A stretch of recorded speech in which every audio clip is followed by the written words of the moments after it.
નમસ્તે, કેમ છો તમે બધા? તો ચાલો આજની વાર્તા શરૂ કરીએ.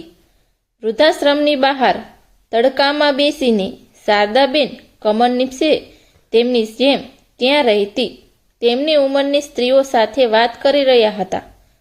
ત્યારે તેમની એક સખી રેખાબેનને કહ્યું, શારદાબેન, તમારો પુત્ર અને વહુ આટલા બધા સારા છે, તો પણ ખબર નહીં તમે અહીં કેમ આવી ગયા? તારી વહુ અને તારો દીકરો તને લેવા આવ્યા હતા, તેમ છતાં તું તેમની સાથે ના ગઈ? મારો એકનો એક દીકરો અને વહુ ક્યારેય અમને મળવા નથી આવતા.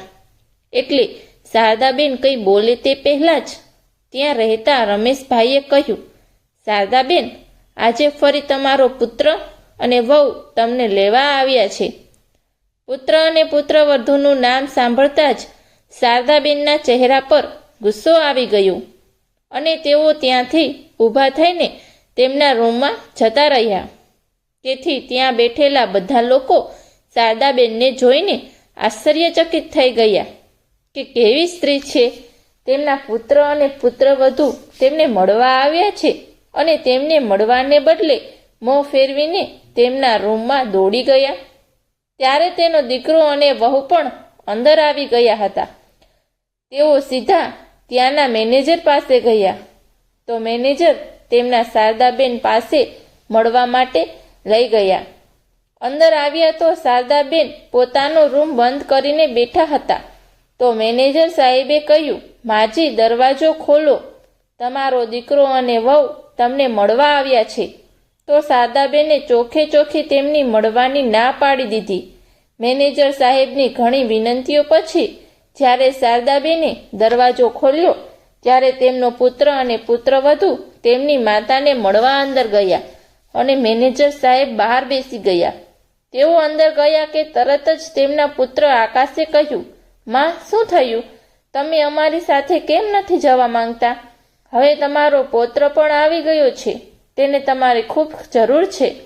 જો પૌત્રને દાદીમાનો પ્રેમ અને સ્નેહ ન મળે તો તમે તેની સાથે અન્યાય કરી રહ્યા છો. શું તમને ખબર છે, જે ગામમાં આપણી જમીન હતી ત્યાં સુધી શહેરનો વિકાસ થયો છે, તેથી તે જમીનના ભાવ વધી ગયા છે. હવે એ જમીનની કિંમત કરોડોમાં પહોંચી ગઈ છે. દીકરા અને વહુની વાતો સાંભળીને શારદાબેન તેમની લાલચ સમજી ગયા હતા કે તે લોકો તેમને કેમ લઈ જવા માંગે છે. તેમને દીકરા અને વહુ પર ગુસ્સો તો બહુ આવી રહ્યો હતો, પણ તેઓ ઝઘડવા માંગતા ન હતા એટલે ચૂપ રહ્યા. રૂમનું વાતાવરણ સાવ શાંત થઈ ગયું. ત્યારે જ મેનેજર અંદર આવ્યો અને તેને શારદાબેનને પૂછ્યું, શું થયું માજી? આખરે તમે શું નિર્ણય લીધો? તો શારદાબેનની વહુ પ્રતિમાએ કહ્યું, ખબર નથી સાહેબ, માને શું થયું છે. તેઓ કંઈ નથી બોલી રહ્યા. ન તો તેઓ હા પાડે છે અને ના તો ના પાડે છે. દીકરાઓએ વહુ બોલતા જઈ રહ્યા હતા, પરંતુ શારદાબેન કંઈ બોલ્યા નહીં અને ચૂપચાપ બેસી રહ્યા. પછી દીકરો અને વહુ ખીજાઈને ત્યાંથી ઊભા થઈને બહાર આવ્યા અને પોતાની કારમાં બેસીને ઘરે જતા રહ્યા. તેમના ગયા પછી પણ શારદાબેનના ચહેરા પર કોઈ ગુસ્સો કે નિરાશા ન હતી. એકદમ શાંત ચૂપચાપ બેસી રહ્યા હતા. પછી મેનેજર બોલ્યા, એક વાત કહો માજી, તમે ખૂબ નસીબદાર છો. દીકરો અને વહુ જે આટલા દિવસોથી વારંવાર તમને ઘરે લઈ જવા આવે છે અને તમે દર વખતે ના પાડો છો. નહીતર તમે વૃદ્ધાશ્રમમાં બીજા લોકોને જોવો છો, કોઈનો દીકરો અને વહુ તેમને મળવા નથી આવતા. તમારા પુત્ર અને વહુએ તમને છેલ્લા 3 મહિનાથી 3-4 વખત સમજાવવાની કોશિશ કરી છે, તમને ઘરે લઈ જવાની, પણ તમે એક જીદ પકડી રાખી છે ને. આવા દીકરો અને વહુ નસીબવાળાને જ મળે છે. નહીં તો આશ્રમમાં રેખા માસીને જોઈ લો. તેઓ તેમના નાના પૌત્રને કેટલું યાદ કરે છે, કેટલું રડે છે. તેમને યાદ કરીને અને દરરોજ ભગવાનને પ્રાર્થના કરે છે કે તેમનો પુત્ર અને પુત્રવધુ તેમને કોઈ પણ રીતે ઘરે રાખી લે. તેઓ તેમના ઘરે રહેવા માંગે છે અને એક તમે છો જે દીકરા અને વહુની સમજાવટ પછી પણ ઘરે જવા તૈયાર નથી. ત્યારે જ શારદાબેન ખુરશી પરથી ઊભા થયા અને મેનેજર સાહેબને કહ્યું, મેનેજર સાહેબ, હવે મારું ઘર આ વૃદ્ધાશ્રમ જ છે. હું બીજા કોઈ ઘરે નહીં જાઉં. હું મારા અંતિમ શ્વાસ સુધી વૃદ્ધાશ્રમમાં જ રહીશ. જો તમને મારું આ વૃદ્ધાશ્રમમાં રહેવું ના ગમતું હોય તો હું બીજા વૃદ્ધાશ્રમમાં જતી રહીશ, પણ દીકરા અને વહુ જોડે પાછી એ ઘરમાં ક્યારેય નહીં જવું. ના માં, મારો મતલબ એવો નહોતો કે તમે આ વૃદ્ધાશ્રમ છોડી દો. મારું વૃદ્ધાશ્રમ ફક્ત તમારા જેવા વૃદ્ધ માટે જ બનેલું છે, જેમની હું સેવા કરવા માંગુ છું. હું તો તમારા દીકરા અને વહુનો સારો સ્વભાવ જોઈને તમને કહેતો હતો, બાકી તમારી મરજી છે. હું તમને ઘરે જવા માટે કોઈ દબાણ નથી કરી રહ્યો. જો તમને મારી વાત ખરાબ લાગી હોય તો મને માફ કરજો. મેનેજર સાહેબે હાથ જોડીને કહ્યું. તો શારદાબેને કહ્યું, ના, આમાં ખોટું લાગવા જેવી કોઈ વાત નથી. તું મને એ જ કહી રહ્યો છે જે તું તારી આંખોથી જોઈ રહ્યો છે. સત્ય કોઈ જાણતું નથી. માજી, તમે શું કહેવા માંગો છો? મેનેજર સાહેબે પૂછ્યું. ત્યારે શારદાબેને કહ્યું, કંઈ નહીં બેટા, હું તો એમ જ કહેતી હતી. આટલું કહીને શારદાબેન ઊભા થઈ ગયા અને ત્યાંથી ચાલ્યા ગયા. સમય પોતાની ગતિએ ચાલતો રહ્યો. થોડા દિવસો પછી શારદાબેનનો દીકરો અને વહુ ફરીથી વૃદ્ધાશ્રમમાં આવી ગયા અને મેનેજર સાહેબને તેમની મા જોડે મળવા માટે કહ્યું. ત્યારે મેનેજર સાહેબે જોયું કે તેમની વહુના હાથમાં એક મોટું બોક્સ હતું. ત્યારે મેનેજર સાહેબે તેમને પૂછ્યું કે આ બોક્સમાં શું છે? ત્યારે શારદાબેનની વહુ પ્રતિમાએ કહ્યું, અરે મેનેજર સાહેબ, આજે મારો અને મારી સાસુનો જન્મદિવસ છે, તેથી જ હું તેમના માટે કેક લાવી છું. તેઓ તમારી સાથે ઘરે આવવા તૈયાર નથી, એટલે મેં વિચાર્યું હું પોતે વૃદ્ધાશ્રમમાં આવીને કેક કાપીને તેમની જોડે જન્મદિવસ ઉજવી લઈશ. તો મેનેજર સાહેબે કહ્યું, હું એકવાર માજીને પૂછી લઉં અને પછી તમને કહું. આ વખતે તેમનો પુત્ર આકાશ અને પ્રતિમા તેમના 6 મહિનાના પુત્રને પણ સાથે લઈને આવ્યા હતા. મેનેજર સાહેબ શારદાબેનના રૂમમાં ગયા અને કહ્યું, માજી, તમારો દીકરો અને વહુ અહીં તમારો જન્મદિવસ ઉજવવા આવ્યા છે. ત્યારે શારદાબેને તેમના પુત્ર અને પુત્રવધૂને મળવાને સ્પષ્ટ ના પાડી દીધી અને છેલ્લી વખતની જેમ તેઓ તેમના રૂમનો દરવાજો બંધ કરીને બેસી ગયા. પરંતુ અહીં તેમની પુત્રવધુ પ્રતિમા શારદાબેનને મળવા માટે જીદ કરી રહી હતી. ભલે ગમે તે થાય, પરંતુ મારી સાસુ સાથે જન્મદિવસની ઉજવણી કરી અને કેક કાપીને જ ઘરે જઈશ. હવે વૃદ્ધાશ્રમમાં રહેતા અન્ય વડીલોને પણ લાગવા માંડ્યું કે શારદાબેનના પુત્ર અને પુત્રવધુ ખરેખર ખૂબ સારા છે, પરંતુ શારદાબેનની અંદર સહેજ પણ દયા નથી. તેઓ એક પથ્થર દિલના છે. જ્યારે દીકરો અને વહુ આટલું આજીજી કરે છે તો તેમને પોતાના ઘરે જતું રહેવું જોઈએ. કેમ નકામું જીદ પકડીને બેસી રહ્યા છે? જો અમારા વહુ અને દીકરા અમને લેવા આવતા તો અમે ખુશી ખુશી ઘરે જતા રહેતા. ત્યારે તેમાંથી એક જણે કહ્યું, એવી પણ કોઈ માં હોય જે પોતાના દીકરા અને વહુને વારંવાર અહીં આવવા પર મજબૂર કરે? તો બીજાએ કહ્યું, દીકરા અને વહુને તો છોડો, એ તો એમના નાના પૌત્રને પણ જોવા નથી માંગતા. ખબર નહીં કેવી દાદીમાં છે જે પોતાના પરિવારથી દૂર ભાગી રહ્યા છે. બહાર બધા પાસેથી પોતાના વિશે આવી નકારાત્મક વાતો સાંભળીને શારદાબેન રૂમમાંથી બહાર આવ્યા અને તેમની વહુના હાથમાંથી કેકનું બોક્સ ઉપાડીને ફેંકી દીધું અને ગુસ્સામાં બોલ્યા, મેનેજર સાહેબ, મેં તમને પહેલેથી જ મનાઈ કરી હતી કે હું મારો પુત્ર અને વહુને મળવા નથી માંગતી. તો પછી આ લોકો શા માટે વારંવાર આવીને મને હેરાન કરે છે? મેં તમને પહેલેથી જ કહ્યું છે કે મારા પતિના ગયા પછી ના તો મારો કોઈ પુત્ર છે અને ના કોઈ પૌત્ર. હવે આ દુનિયામાં મારું કોઈ નથી. મેનેજર સાહેબ, આ બંનેને કહી દો હવે મને મળવા માટે અહીંયા ક્યારેય પણ ના આવે. આ વખતે મેનેજર સાહેબને શારદાબેનનું વર્તન કંઈક અજીબ લાગ્યું અને તેઓ શારદાબેનની નારાજ થતા બોલ્યા, માજી, તમે વૃદ્ધાશ્રમમાં કેમ આટલો અહંકાર લઈને બેઠા છો? એવી પણ શું વાત થઈ ગઈ કે તમે તમારા દીકરા અને વહુને એટલી નફરત કરો છો? અહીંયા બધા જોઈ રહ્યા છે કે તમારો દીકરો અને વહુ કેટલા સારા છે, જે તમારો જન્મદિવસ મનાવવા માટે વૃદ્ધાશ્રમમાં આવ્યા છે. અરે બાળકો છે, બાળકોથી ભૂલ થઈ ગઈ હશે, પણ હવે તેઓને તેમની ભૂલનો અહેસાસ થઈ ગયો છે, તો તમારે પણ તેમને માફ કરી દેવા જોઈએ.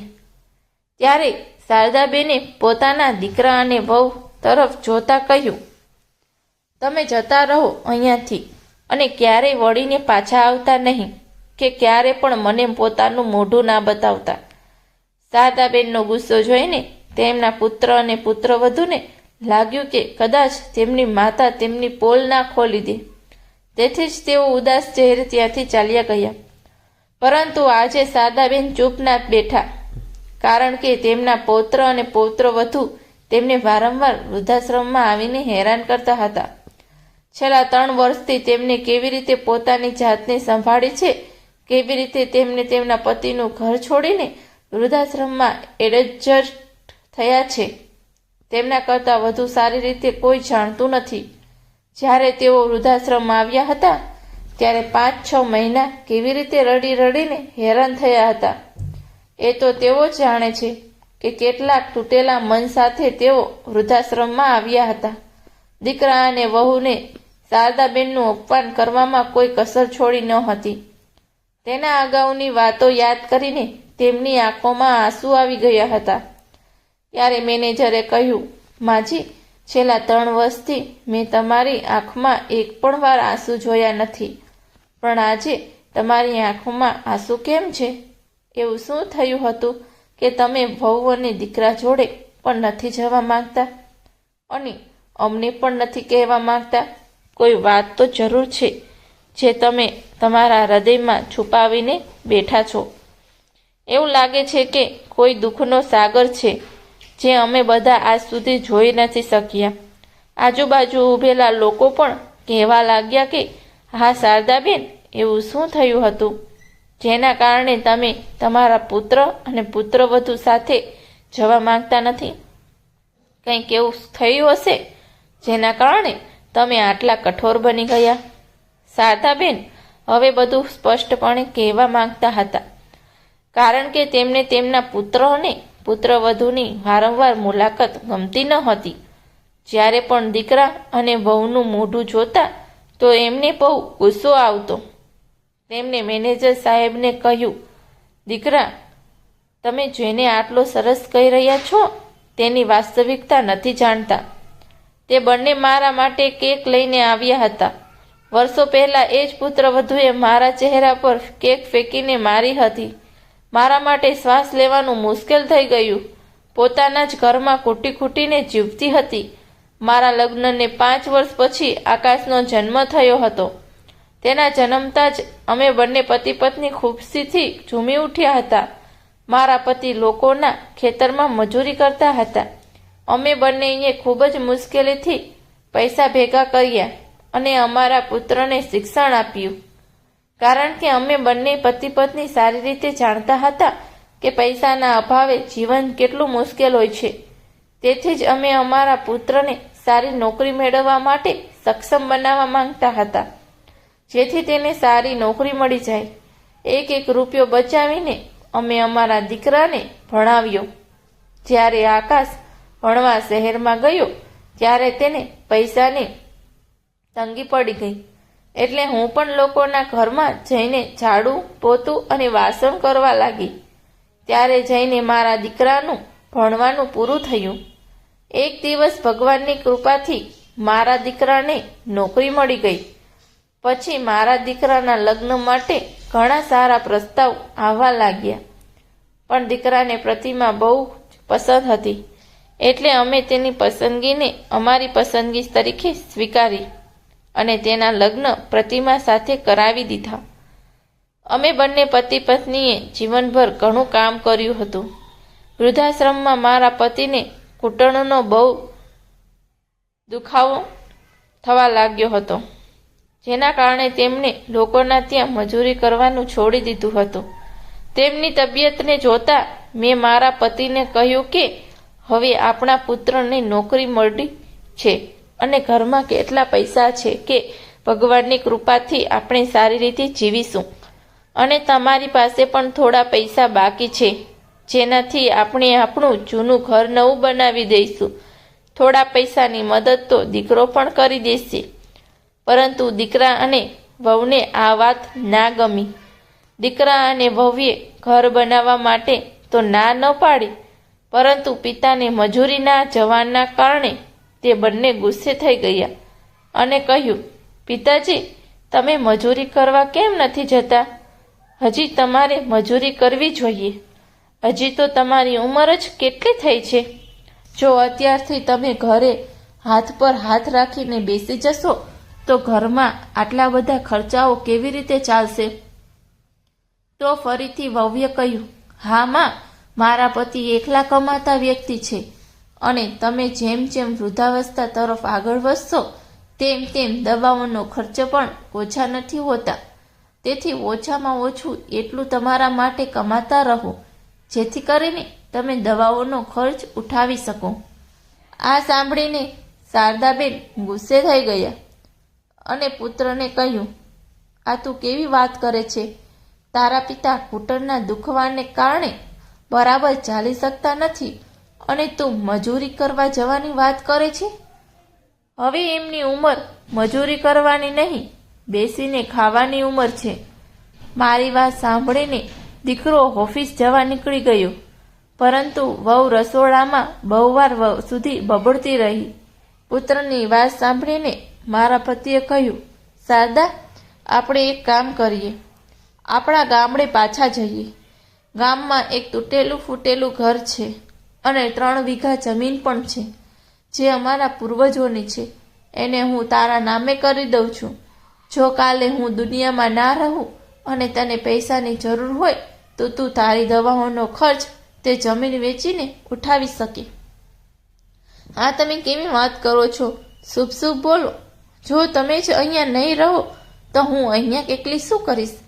શારદાબેને તેમને ઠપકો આપતા કહ્યું, પણ તેમના પતિ ના માન્યા, કેમ કે આજે જે કંઈ પણ થયું હતું તે જોઈને તેઓ આગળની પરિસ્થિતિઓ સારી રીતે સમજી ગયા હતા કે આગળ તેમની સાથે શું થશે. આથી બંને પતિ પત્ની કોઈ કામના બહાને ગામમાં ગયા અને તે જમીન શારદાબેનના નામે ટ્રાન્સફર કરી દીધી. આ બાજુ દીકરા અને વહુને આ વાતનો ખ્યાલ ન હતો. ઉલટું તેઓ તો ખુશ થઈ રહ્યા હતા કે વૃદ્ધ માતા પિતા 10 દિવસ માટે ગામમાં જ ગયા છે. પણ ગામડેથી પાછા આવ્યાના થોડા દિવસ પછી જ મારા પતિને છાતીમાં દુખાવો થયો અને તેઓ મને આ દુનિયામાં એકલી છોડીને ચાલ્યા ગયા. મને ખબર ન હતી કે તેઓ કહેતા હતા તે એક દિવસ સાચું થઈ જશે. મારા પતિનું મને છોડીને જવું મારા માટે કોઈ આઘાતથી ઓછું ન હતું. મારી રડી રડીને ખરાબ હાલત થઈ ગઈ હતી.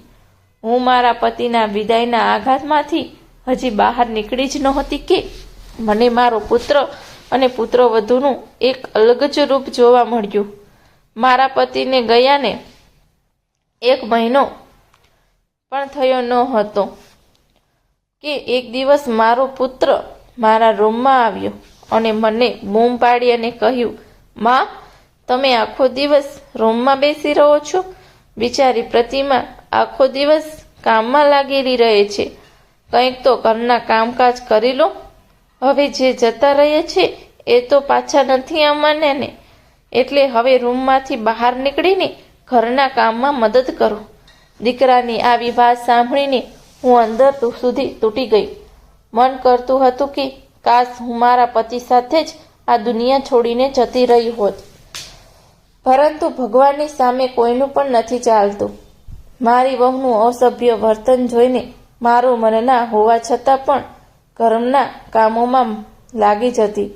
મારા પુત્ર અને વહુને મારા દુઃખ અને દર્દ સાથે કોઈ લેવા દેવા ન હતું.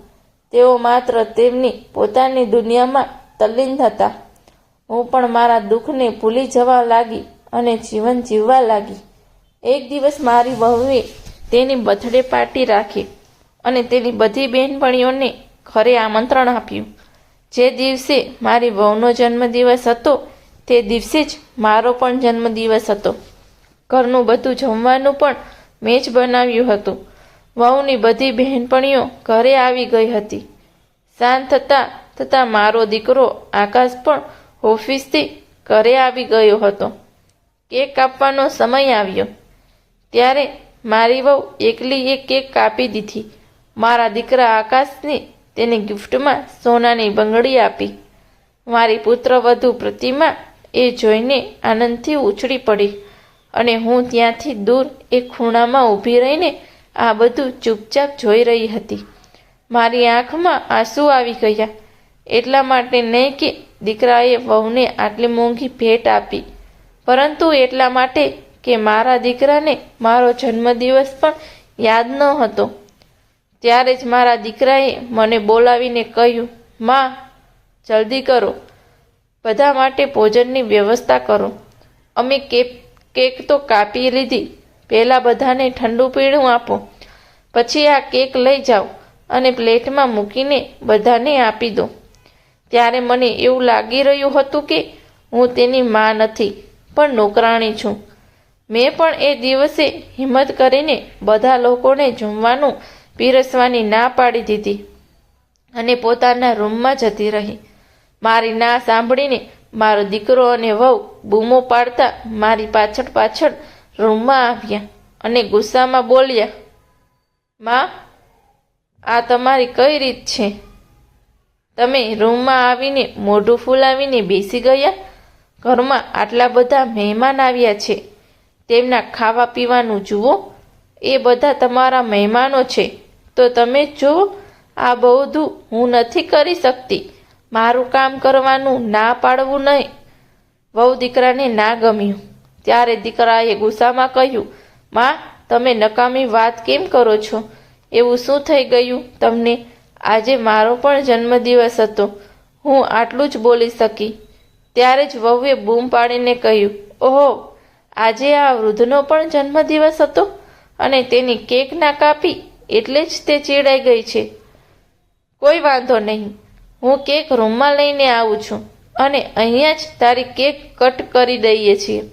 ના વહુ, મારે કેક નથી કાપવી અને ના પહેલાં મેં ક્યારેય મારા જન્મદિવસ પર કેક કાપી છે, મેં કહ્યું. ત્યારે જ મારી વહુ કાપેલી કેક મારી જોડે લઈને આવી ગઈ અને તેને મારું આખું મોઢું કેકથી ભરી દીધું. વહુ શું કરે છે? તે મારા નાકમાં કેક ભરી દીધી. મને શ્વાસ પણ નથી આવતો. કેમ માં, તમને કેક કાપવાનો અને જન્મદિવસ ઉજવવાનો બહુ શોખ હતો ને? તો હવે કાપો કેક અને લગાવો તમારા ચહેરા પર. આજકાલના બાળકો આ રીતે જ તેમના જન્મદિવસની ઉજવણી કરે છે અને કેક કાપીને મોઢા પર લગાવે છે. એ જ તો કરી રહ્યું છું. આકાશ, મને કંઈ નથી દેખાઈ રહ્યું, આંખોમાં બળે છે. ત્યારે આકાશ ઝટકાથી મારો હાથ પકડીને મને બાથરૂમમાં લઈ ગયો અને કહ્યું, આ રહી પાણીની ડોલ, જલ્દીથી પોતાનું મોઢું ધોઈને કામ પર આવી જાઓ. પણ હું મોઢું ધોઈને રૂમમાં બેસી ગઈ અને અંદરથી દરવાજો બંધ કરી દીધો. ત્યારે મારા દીકરા અને વહુએ મને બહુ ઊંધું સીધું સંભળાવ્યું. સવાર સુધીમાં બંને મને વૃદ્ધાશ્રમમાં મોકલવાની તૈયારી કરી રહ્યા હતા. ત્યારે મારો દીકરો મારી પાસે આવ્યો અને બોલ્યો, ચાલો માં, જો તમે અહીંયા કોઈ કામ નહીં કરો તો મારા ઘરમાં તમારા માટે કોઈ જગ્યા નથી. દીકરા અને વહુની વાત સાંભળીને શારદાબેને પણ પોતાના મનને સમજાવી લીધું કે ભલે વૃદ્ધાશ્રમમાં રહેવું મંજૂર છે, પરંતુ દીકરા અને વહુની નોકરાણી નહીં બનવું. આ વિચારીને શારદાબેને વૃદ્ધાશ્રમમાં રહેવું સ્વીકારી લીધું અને તેમના દીકરા અને વહુ તેમને વૃદ્ધાશ્રમમાં મૂકીને આવતા રહ્યા. શારદાબેનના ગયાને 1.5 વર્ષ થયું હતું કે આકાશ ઉપર ગામડેથી કોઈકનો ફોન આવ્યો. ગામડે જે જમીન તમારી છે, હવે ત્યાં સુધી શહેરનો વિકાસ થઈ રહ્યો છે અને તમારી જમીન મેઇન રોડ પર છે, તેથી તેની કિંમત કરોડોમાં પહોંચી ગઈ છે. જે સાંભળીને આકાશ અને તેની પત્ની પ્રતિમા આનંદથી ઉછળી પડ્યા અને જમીન વેચવાનો નિર્ણય કર્યો. બીજે દિવસે ગામ પહોંચી ગયા, પણ જ્યારે કોર્ટમાં પહોંચ્યા ત્યારે જાણવા મળ્યું કે તે જમીન તો તેમના પિતાએ તેમના મૃત્યુ પહેલા તેમની માતાના નામે કરી દીધી છે. જે સાંભળીને દીકરા અને વહુના પગ નીચેથી જમીન સરકી ગઈ. તેઓ આશ્ચર્યથી એકબીજાને જોવા લાગ્યા કે હવે શું થશે. દીકરો અને વહુ નાનું મોઢું લઈને પોતાના ઘરે પાછા પરત ફર્યા અને યુક્તિઓ રમવા લાગ્યા કે તે વૃદ્ધને કેવી રીતે પાછી લાવવી. પછી આકાશના મનમાં એક વિચાર આવ્યો. તેણે કહ્યું કે થોડા દિવસોમાં આપણું બાળક આ દુનિયામાં આવવાનું છે. તેના બહાને આપણે તે વૃદ્ધને અહીં લાવીશું. પોતાના પૌત્ર કે પૌત્રીની ખુશખબરી સાંભળીને તે વૃદ્ધ આવવાની ના નહીં પાડે. આ વિચારીને દીકરો ને વહુ આગળનું પ્લાનિંગ કરવા લાગ્યા. થોડા સમય બાદ આકાશને એક દીકરો થયો. હવે તો તેમને માને વૃદ્ધાશ્રમથી લાવવાનું એક બહાનું પણ મળી ગયું હતું. પૌત્રના નામે વૃદ્ધાશ્રમમાં જઈને શારદાબેનને વારંવાર ઇમોશનલી બ્લેકમેલ કરવાનું શરૂ કર્યું. શારદાબેન પણ આ વાત સારી રીતે સમજી રહ્યા હતા, કારણ કે પહેલેથી જ મુલાકાતમાં તેમની વહુએ તેમને શહેરના વિકાસની વાત કહી હતી. તેમને બધી ખબર પડી ગઈ હતી કે દીકરો અને વહુ તેમને ઘરે કેમ લઈ જવા માંગે છે. તેમને તેમના પુત્રની સંભાળ રાખવા માટે મફતમાં આયા પણ મળી જશે. આ જ કારણ છે, મેનેજર સાહેબ, હું મારો પુત્ર અને પુત્રવધુ પાસે જવા નથી માંગતી. તમે લોકો માનો છો કે મારો દીકરો અને વહુ મને ખૂબ માન આપે છે, એટલા માટે તેઓ મને ઘરે લઈ જવા માંગે છે. પણ એવું કંઈ નથી. તેઓ માત્ર મને તેમના પુત્રની આયા બનાવીને શહેરના વિકાસ માટે ગામડામાં આવેલી જમીન વેચીને પૈસા પડાવી લેવા માંગે છે. તેમનું આ કામ થઈ જશે એટલે તરત જ તેઓ મને ફરીથી દૂધમાંથી માખી કાઢીને ફેંકી દે એવી રીતે મને અપમાનિત કરીને કાઢી મૂકશે. અને હું વારંવાર અપમાનિત નથી થવા માંગતી. હવે મારું આ વૃદ્ધાશ્રમમાં મન લાગી ગયું છે. હું મારા છેલ્લા શ્વાસ સુધી અહીં જ રહીશ. શારદાબેનની વાતો સાંભળીને મેનેજર સાહેબની આંખોમાં પણ આંસુ આવી ગયા. ત્યાં બેઠેલા તમામ લોકો ભાવુક થઈ ગયા. અમને માફ કરી દીજો શારદાબેન, અમે તમને ખોટા સમજ્યા, પણ આજ પછી તમને કોઈ કશું નહીં કહે. તમે અહીંયા આરામથી રહો. બધા લોકોએ શારદાબેનની માફી માંગતા કહ્યું.